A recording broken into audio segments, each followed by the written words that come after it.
Hello everyone, this is HuskyStarcraft here back some more StarCraft 2 Heart of the Swarm action. This time it is going to be between WhiteRa down in the bottom right side and up on the top left side. As you can see, you guys have asked for it, you guys have begged for it, you guys have left many comments about it, wanting to see games with Liquid TLO. Well, guess what? He is now here. And he's up at the top left side. It's going to be Liquid TLO, so it will be a PvZ. Now, one thing I do want to mention is that Liquid TLO has been practicing a lot of Wings of Liberty. That's why he hasn't been playing Heart of the Swarm at all. Every time I messaged him, and I'm going to tell you, I message him weekly, sometimes daily, asking him, hey, Dario, people want to see you play Heart of the Swarm. He said, Husky, I love you. I love your fans, but I have a lot of upcoming tournaments for Wings of Liberty, so I have to practice that. However, with Heart of the Swarm coming out so soon, it's only a couple months away, it's time for them to start playing Wings of Liberty. So we shall see exactly what happens, but I'm kind of curious to see exactly how TLO plays this. Now, my prediction for TLO is that he is going to use the new units. He's got to try and figure out how to use them in creative ways, and he is going to be one of the players who uses the new units for the longest. That's just based on what I know about TLO, and what I know about TLO is that he loves being creative, and especially, I mean, when the beta came out for original Wings of Liberty, the original StarCraft, he did just that. He was using nukes, he was using early ghosts, he was doing all sorts of stuff. Of course, now he plays Zerg, which is definitely a thing there. He has switched back and forth between Terran and Zerg quite a bit, although he has been Zerg for quite some time. He is going to be going for hatchery first here, which is a pretty risque maneuver. It's like he's wearing lingerie or something. That's how risque it is, as getting this first versus Protoss can be very risky. And I gotta admit, I have seen WhiteRa block mini and early expand with those probes. And yes, he can sit here and zap it all day, but he is never going to be killing out this hatchery at all. If this probe was properly fitted with like machine guns or something, then that would have been a lot easier here. However, TLO is going to get away with the early expand. WhiteRa also going to be getting away with an early expand. And notice how he's throwing down a gateway first. He might even throw down Cybercore before Forge.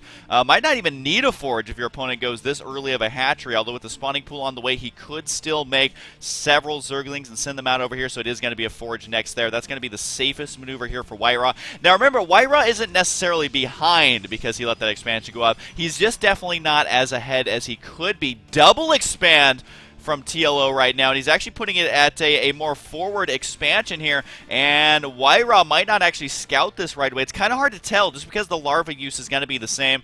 You just have to see, is there going to be a queen on the way by the jiggling hatchery? Is the probe here going to be spotting this expansion?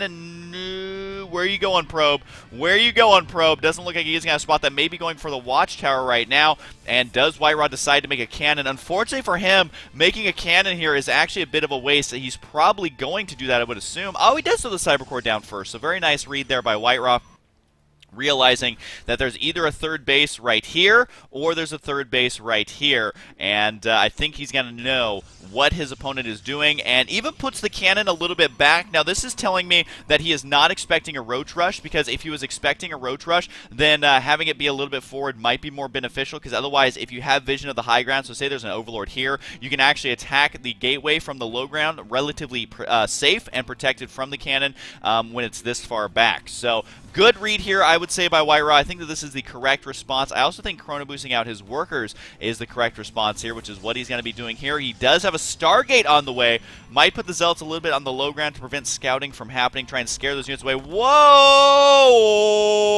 TLO. TLO, you are a monster. Basically, oh my god, that actually works! I did not know this!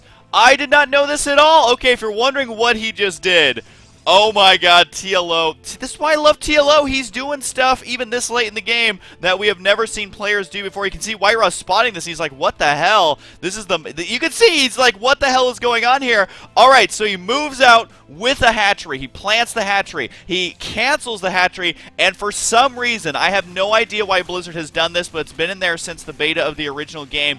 When you cancel a hatchery, it leaves a tiny bit of creep for just a moment, and you can plant a creep tumor on it. Now, normally, what players do is they cancel the hatchery, and then they build an Evo chamber to block an expansion.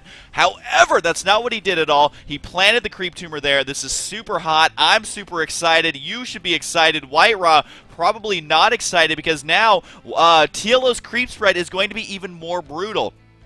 Keep in mind that TLO is already kind of known for his creep spread. He was able to practice with some of the best in the business like Rhett, where their creep spread is literally bonkers. And now this is just so bonkers that it should be a children's daytime cartoon, because it is going to be knocking at the front door, I think, of WhiteRa here pretty soon. So anyways, that is freaking awesome. I recommend Zerg players kind of toy around with that, because 75 minerals to get that kind of map vision and that kind of map movement is by far and away worth it. You don't even have to sacrifice the drone. But I can't believe that. This is what I love about StarCraft 2, is that you're always seeing new things being used no matter how long the game's been out. You're going to see the metagame constantly evolve. Spore Crawler is in position now for TLO to try and delay this harassment from happening. A Stalker here, man. This is like a kid in a candy store. Why am I making so many kid references? That's kind of creepy. But Stalkers here are going to be activated with the Oracles here, going to be doing lots of damage. Keep in mind they do additional damage versus light units. And even though queens don't count as light units, they're still going to take a lot of damage here. So TLO, does manage to kill off one of the oracles. If he can kill the other oracle, that would be huge. And he might actually save all these queens. Does he have enough for transfuse? Not quite yet. That queen's only got 1 HP. It does go down.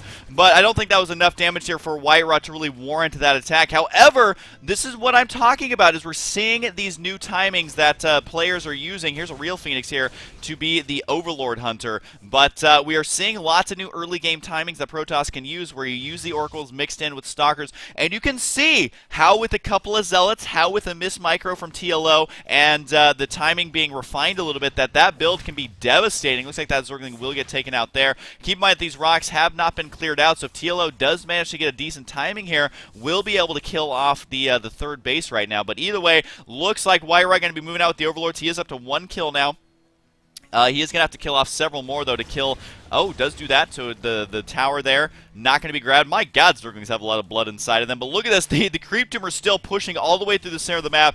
Absolutely ridiculous. I got to say, I love this from TLO. And this is why I love TLO, just because he's crazy sauce. We do have 2 Stargates on the way inside this basically barren main base, because he's been building everything else at the expansions. Surprised to see him not... Oh, I was going to say, surprised to see him not use the cannons on the rocks, but that's exactly what he's going to be doing right now. Probes, you had better get through there, because the pass is about to close, as those probes could get crushed by these rocks if they do fall on top of them, which that would actually be hilarious. And if you're wondering where these probes are coming from, he does have both of his Nexus rallied down there, which is actually the way that I prefer to do it. And, oh, probes, you got to be careful, man. Oh, I think it's going to collapse before these probes get over here, but that would be hilarious if it collapsed and killed a probe.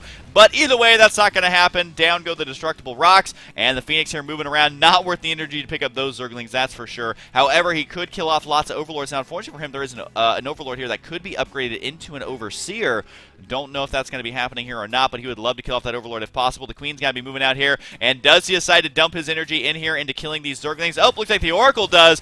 Down goes the energy on the Oracle, and look at how quickly it'll kill those Lings. Very, very quickly. Does decide to try and kill off these Queens. I don't know if this is a battle he can actually win here, just because with so many transfuses, and the Oracle will get taken out here. WhiteRa is being very creative with his army, but he just doesn't have enough units at this point to kill off anything substantial. Yes, he killed 1 Queen, but he lost an Oracle and another Phoenix there at the very last second to make that happen. So WhiteRa, though, being so aggressive, and I gotta say, this is refreshing. This is like the Sound of Music, like that scene when she's singing in the hills and twirling her arms.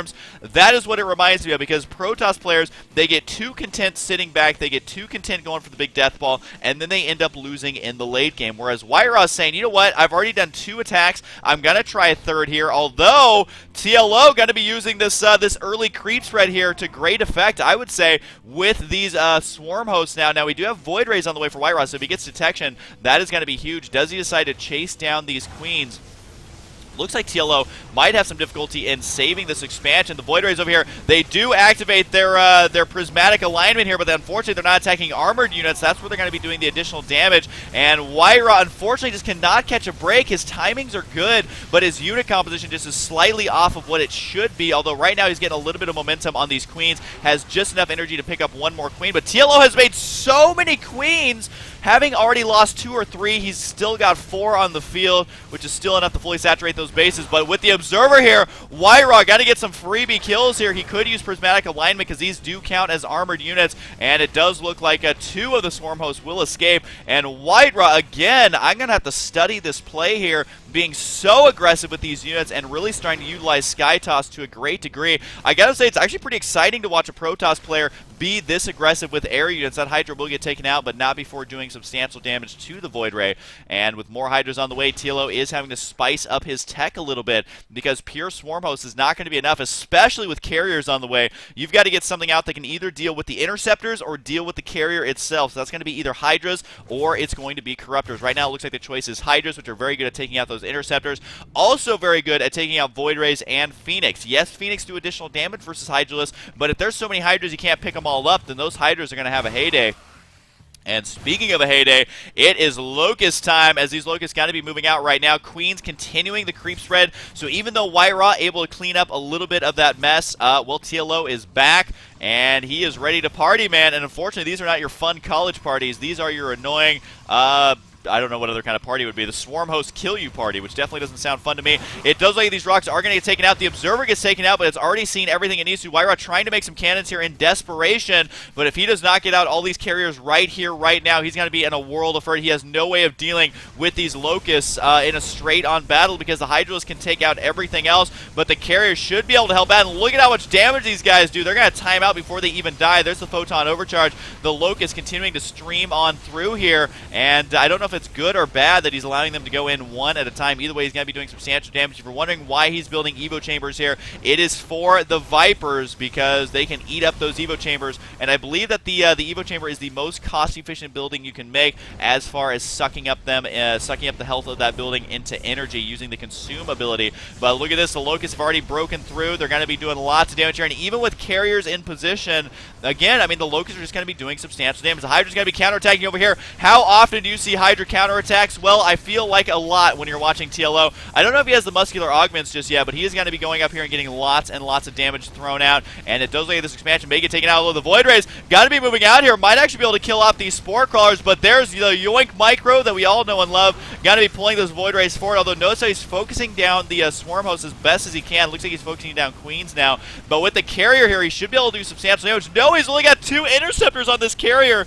And where are they? I don't even see them. Looks like all the Interceptors got killed there, currently at 0. So it does look like WhiteRa having a lot of trouble dealing with this. Even though he is going Sky Toss, he's still losing a base. Might lose his second base here if he's not careful.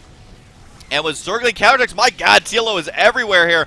WhiteRa struggling to try and clean this up. Does manage to clean up that base over there, but he's already lost. It might be losing a second base as well. WhiteRa doing everything he can to hang on here, but I gotta say, the counterattacks from TLO, just look at the mini-map. Those units are streaming all the way from the main base as the creep is now knocking at his third base. It could be knocking at his natural here relatively soon as well. The Zerglings eventually get cleaned up, but I mean, they've already done the damage. Now the Locusts have gotten the army out of position that they're going to be cleaning out these probes, and overall, he does manage to hang on to 71 probes here, which is not shabby at all, but again, WhiteRa is not producing Interceptors on all of his carriers. Needs to make sure to get that going right away, and I believe he does have the Graviton Catapult here, but another Nexus is going to fall. Actually manages to get enough units over there, so TLO on fire. This is why you got to watch out for him, man. In Heart of the Swarm, he's been practicing Wings of Liberty a lot. If he takes that macro, takes those mechanics to Heart of the Swarm, I wouldn't be surprised if he takes a couple of tournaments right at the launch of the expansion. 2-2 upgrades done, 3-3 on the way.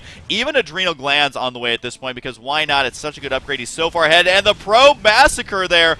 How many probes has he whittled it down to? Still 63. Now, 63 is a manageable number. This is a number of probes that WhiteRa can still win with, but it is getting dangerously close to the point of no return as the probes forced to transfer away as this army is getting into position. The probes actually joining in on the battle. The cannon's going to be finishing up here just in time. Can the carriers do the damage they need to? Down goes one. The other carrier will surely fall. This is so many Hydralisks, and with no Colossus on the field to deal with it, TLO is just going to hit his stride. He is making, what was that, over 20, 30 Hydralisks at this point. Going to be on the field here. And I don't think there's any way that WhiteRa can actually deal with this with his Sky Toss ability. And I gotta say, Sky Toss is actually really good versus Zerg because Broodlords are worthless. Ultralists obviously not going to be doing anything, so you have to rely primarily on Hydras and Corruptors. So if you allow that Protoss to get the death ball of air units, it can be near impossible to stop. However, TLO's build was just so good, it was so aggressive that he was never able to do anything. You can see the carriers here are running out of interceptors. They can't even build interceptors fast enough to deal with this army. And there's the GG from WhiteRa. TLO, I can't even list the awesome things he did in this game. He did the proxy creep tumor, which I don't think I've ever seen. He did the getting out the swarm hosts very quickly. It wasn't a swarm host rush, but he did get them out very quickly and use them to great effect. He used a lot of Hydralisks. Did he ever get the muscular augments? He might still be learning the game. Where is that Hydra Den? Let's see. Here we go. Hydra Den, where are you at, buddy? There it is. Okay, so there's the Hydra Den. He did have the muscular augments upgrade there, at least towards the end of the game, which makes them so much more effective versus air units, versus Protoss especially, because even with the Quick Phoenix, the carriers move so slow, the Void Rays move so slow that Speed Hydralisk will take them out. So my goodness, well, thank you everyone for thumbs up on the videos or comments. I enjoy reading through them a great deal, but WhiteRa versus TLO, is I in heaven? I sure think that I am, and guess what? There's another game between these two fantastic players, so I'm going to go ahead and cast that one. Hope you guys enjoyed, and I'll see you guys next time!